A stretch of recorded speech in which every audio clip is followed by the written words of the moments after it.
The grill was hot, the music was loud, and the air was thick with smoke and jokes. It was our annual family barbecue, the sacred tradition, as Mom called it. Kids ran wild. Uncles argued about football, and the buffet table overflowed with store-bought burgers and soggy coleslaw. As usual, I had made the potato salad from scratch, prepped the lemonade, arranged the cutlery, and texted reminders to everyone who conveniently forgot the time. Nobody thanked me. They never did. I was the invisible daughter, the one who showed up early, stayed late, and was somehow always in the way. I hovered near the drink's cooler, sipping from a plastic cup, half listening to my siblings laugh about something I wasn't included in. Then came the moment. Dinner was served. Plates were loaded. Everyone sat in the backyard folding chairs, red and white tablecloths flapping in the breeze. My mom, wearing her signature apron and fake pearls, stood up with her wineglass in hand. "I just want to say how grateful I am for all of you," she smiled, eyes darting from person to person, skipping me like I was just part of the fence. Then she locked eyes with me. Cold. Calculated. Honestly, if Jade disappeared tomorrow, I don't think anyone would even notice. And then they laughed. All of them. My brothers. My aunts. Even my dad gave a half-hearted chuckle as he chewed his ribs. The sound wrapped around me like barbed wire. I didn't cry. I didn't blink. I just quietly raised my hot dog like a toast and smiled. Challenge accepted. Then I took a bite, chewed slowly, stood up from my seat, and started clearing dishes. Like always. But something inside me had cracked. No, clicked. That night, I washed every plate, wiped every table, and loaded their trash bags into the bins. Then I went upstairs to the old room they still called Jade's Corner, even though it was barely larger than a closet. I sat down on my laptop, logged out of every family group chat, deleted my location-sharing app. Then I opened a tab titled Apartments Outside City Limits. I wasn't angry. I wasn't plotting revenge. I just had nothing left to prove. For 29 years, I had begged them with my actions to see me, to hear me, and they laughed. So now, I'd give them exactly what they claimed they wanted. Silence. By midnight, my bags were packed. Essentials only. Laptop. Passport. Savings folder. The necklace my grandma left me, the only person who ever made me feel seen. I left my key on the dresser. Left no note. No explanation. No drama. Just absence. My name is Jade Harper. And from wherever you're watching this, stay with me. Because the night my mother said no one would notice if I disappeared, I decided to show her exactly what happens when the one holding the pieces walks away. The first morning I woke up in the little rental cabin on the edge of a sleepy lakeside town, I didn't feel free. I felt numb. I sat on the edge of the unfamiliar bed, wrapped in a blanket that didn't smell like home, and stared at the stillness around me. It was quiet. Too quiet.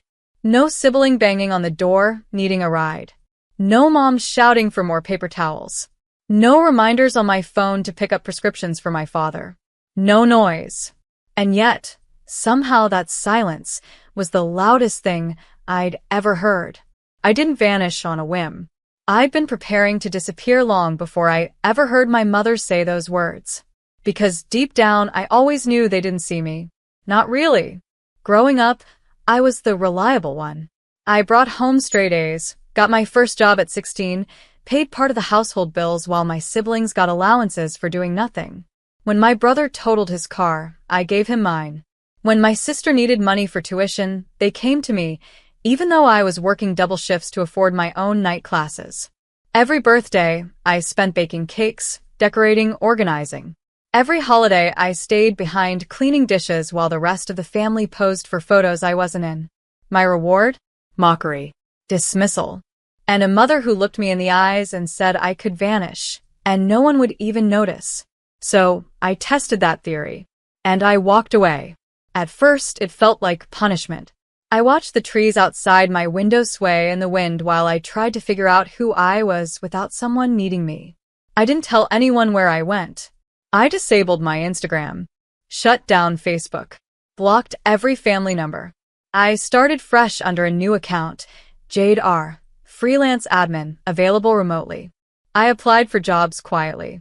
Took early morning walks with headphones in, and no one to ask me where I was going. No one to call me in the middle of a work shift with another small favor. No guilt. No obligation. Just me. It wasn't easy. There were nights I cried. Nights I hovered over the send button, tempted to message my sister, my father, even my mom, just to say, I'm okay. But I didn't. Because deep down, I wasn't doing this to be missed. I was doing it to find out if I mattered when I wasn't useful.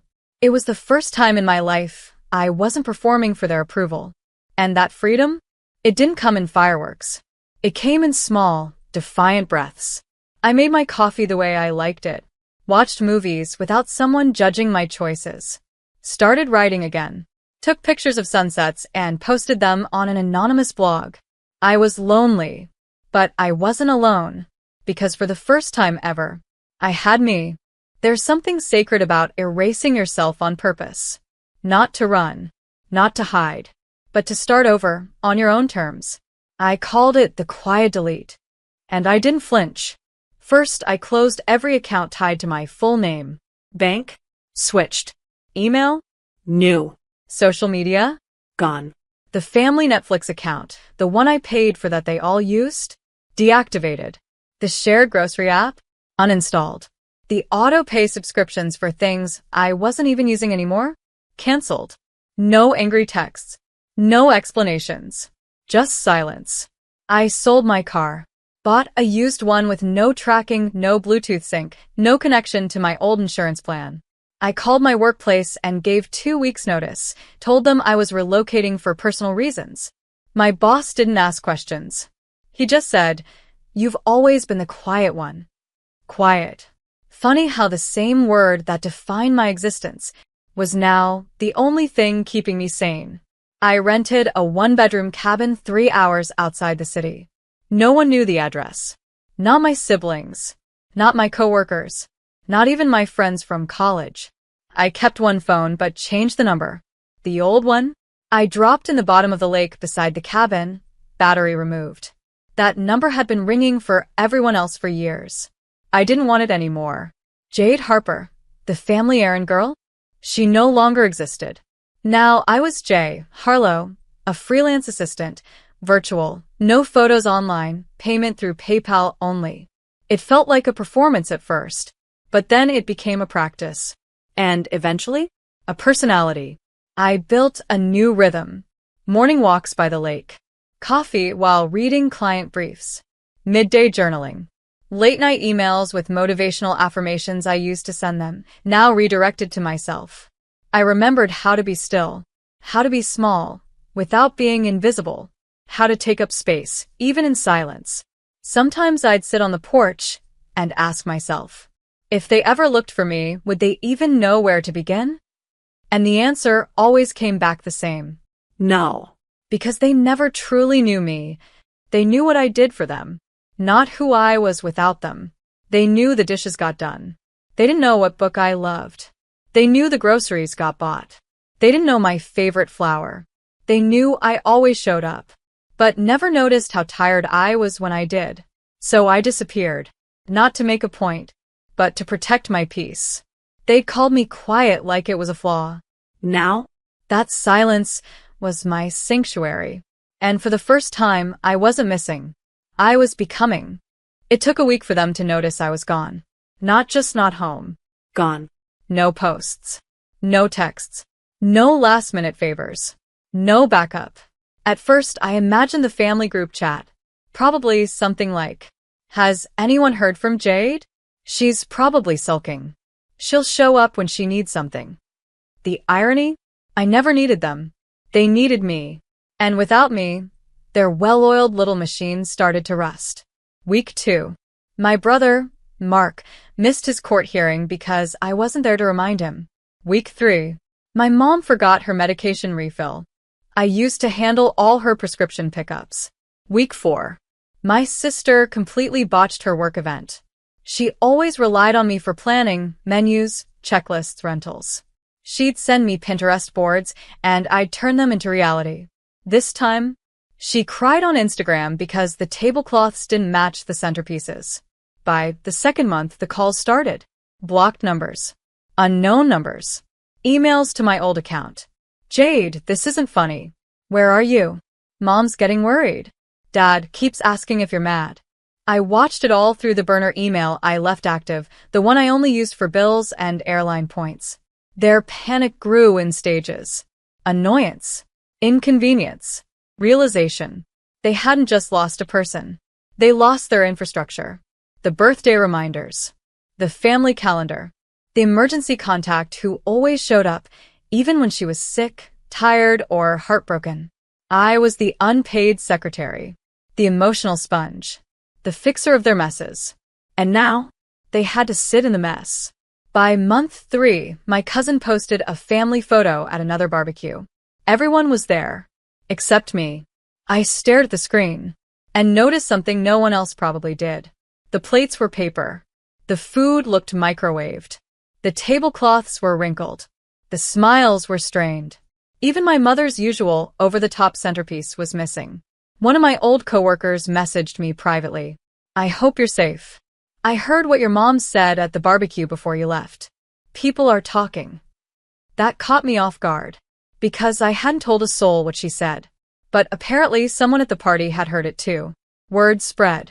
What was once a casual, cruel joke now echoed in gossip circles as what it truly was, emotional abuse. By month 5, the tone shifted. Their messages weren't defensive anymore. They were desperate. Please, Jade. We miss you. You matter. I'm sorry we didn't show it. Can we talk? Just once. Even my mom tried. Jade. I didn't mean what I said. But I remembered the way her eyes had narrowed. The way she meant every syllable. The laughter. The smug sip of wine. And suddenly, her apology didn't feel like healing. It felt like damage control. So I didn't reply. I let the silence keep speaking. Because sometimes absence is louder than any scream. And I was finally learning. They didn't deserve the version of me they destroyed. By the 6th month, their silence was gone. Now they were searching. Not because they missed me. Because they couldn't function without me. My mother started posting cryptic status updates. If you see my daughter, tell her we love her. Please come home, Jade. We're sorry. But there were no details. No explanation. Just carefully packaged grief. Curated for sympathy. My cousin shared the post with a comment. Families fall apart when the strong ones go silent. It got over 300 likes. I watched it all from my cabin, sipping tea, laptop open, calendar full of client calls. I had work to do. A business to run. While they begged for the girl who once answered every call, I was becoming a woman who didn't need their permission to exist. Then came the video. My sister, the same one who used to roll her eyes every time I opened my mouth, posted a tearful apology on TikTok. She sat in her living room, mascara smudged, holding her baby in one arm. Jade, if you're watching this, I just want you to know we didn't realize what we did. You were always there. Always. And we laughed like it didn't cost you something. Mom regrets what she said. She talks about it every day. We miss you. The comments rolled in. She sounds broken. Jade, please go home. No one deserves that kind of pain. But the one that hit me the hardest? Sometimes, leaving is the loudest love letter to yourself. Still, I didn't respond. Because apologies mean nothing when they're just reactions to discomfort. They weren't apologizing because they saw me. They were apologizing because they finally saw what life looked like without me. That's not love. That's consequence. At the 8-month mark, I changed locations. I moved to a small town on the other side of the state. Different address. New name on the mailbox. Same piece. I hired an assistant for my virtual business. Started writing articles for women's empowerment sites. Under a pen name, of course. I was thriving. No one calling me overdramatic. No one rolling their eyes when I offered ideas. No one asking for my help and forgetting I existed the next second. Just quiet wins. One day, I got a letter forwarded from my old P.O. box. Handwritten. The envelope shaky. It was from my dad. He hadn't said much during that barbecue. He'd just chewed his ribs while my mother gutted me with a single sentence. But in the letter, I should have said something. I should have defended you. I saw the look in your eyes that night, Jade. And I ignored it. That's on me. I won't beg you to come home. But I want you to know I see you now. And I'm sorry. I folded the letter and placed it in my desk drawer. Didn't cry. Didn't rush to respond. Because even sincerity comes too late when it's built on years of silence. But I'll admit, it was the first time I thought, maybe one day, maybe, I'll let them see who I've become. I didn't come back. Not because I wanted revenge, but because I found something better than forgiveness. Peace. My new home was small, sunlit, and quiet, the kind of quiet that doesn't feel like loneliness. It felt like permission. Every day, I woke up to birdsong instead of barking demands. Every meal I made was for me, not for a crowd that forgot to say thank you. And every task I completed added to my life, not theirs. I turned my freelance side gig into a business, a virtual operations agency helping overworked women escape burnout. Women like me. Women who were always the strong ones. I named it Harper & Company, a quiet nod to the girl who vanished so she could finally be seen. Clients loved me. They respected deadlines, paid on time, thanked me without being asked. Some even cried on Zoom calls when I built systems that gave them back their lives. One woman said, "You saved my sanity." No one had ever said that to me before, not even when I spent years saving everyone else. And the money? Better than I ever imagined. Within 6 months, I'd triple my income. I bought my little home outright, no mortgage. Painted the walls soft lavender. Put a garden in the back. Hung fairy lights across the porch. Every piece of it was mine. Not a hand-me-down. Not an afterthought. Not a guilt-soaked reward. Just mine. I started writing again, too, under my pen name. Essays. Letters. Short guides on emotional boundaries. One piece titled, "When Your Love Language is Being Left Alone," went viral. I got emails from people across the world. "You wrote what I've never had the words for." I cried. "Thank you. I left my parents a week ago. Your words gave me the courage." I never signed my real name, because they didn't need to know me. They just needed to know they weren't alone. And neither was I. Every so often, I'd sit on the porch with a cup of coffee, scrolling through my old family's social media with a burner account.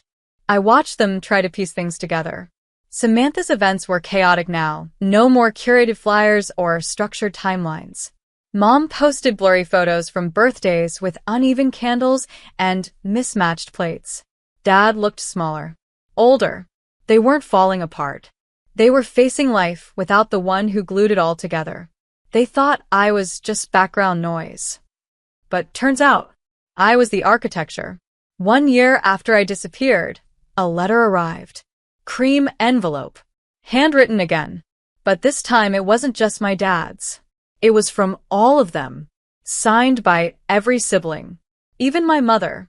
"You were never invisible, Jade. We just chose not to see you. And we're sorry. We miss you. Please come home. Even if it's just for one dinner." I stared at it for a long time. Then I folded it, slipped it into a box labeled before. Because I had no plans to go back. But I wasn't bitter anymore. I was better. The envelope was burgundy, thicker than the others. Inside was a formal invitation, printed in cursive gold. "You're invited to Dad's 60th birthday celebration. The family hopes you'll join us. No pressure, just love." It came with a handwritten note from my sister. "Jade, I know we don't deserve it, but we'd like the chance to try. Please just come." I stared at it for days. It sat on my nightstand, unmoved, like a question I wasn't ready to answer. I didn't owe them anything. Not a return. Not a smile. Not my presence. But still, a voice deep inside whispered, "You're not going back for them. You're going back for you. To see it. To face it. To stand in the same space where I had once been erased. Not as the broken girl holding a paper plate, but as the woman who walked away and built a life no one handed her." So I went. not to belong. but to witness. I wore soft cream linen, a dress I bought for myself with the first client bonus check I ever earned. Minimal makeup, simple earrings, a quiet confidence that couldn't be borrowed or bought. When I walked through the door, everything slowed. Laughter dimmed. Drinks paused mid-pour. A fork clinked against a plate. There were about 30 people, and every single one of them turned to look at me like I was someone they'd only ever seen in stories. Because I was myth and consequence and memory walking in on 2 feet. My mother blinked first. She opened her mouth but said nothing. My dad stood and smiled softly, eyes damp. My sister stepped forward. She didn't try to hug me. She just said, "Thank you for coming." I nodded. Not in forgiveness. Not in permission. Just acknowledgement. I sat at the edge of the party, watching. I didn't offer to help. Didn't pick up trash. Didn't refill drinks. They noticed. Because this time, I didn't disappear into the background. I didn't earn my place. I occupied it. Aunt Rachel came over. "You look different," she said. I replied, sipping my drink. Cousin James tried to crack a joke. It fell flat. Everything they used to mock in me, my silence, my slowness, my stillness, now made them nervous. Because I wasn't small anymore. I wasn't desperate. I wasn't theirs. After dinner, my mom stood up, glass in hand. A toast. But this time, her voice wavered. She looked at me, then back at the room. "I want to say something," she said, eyes glossy. To Jade. People shifted in their chairs. I was wrong. I was cruel.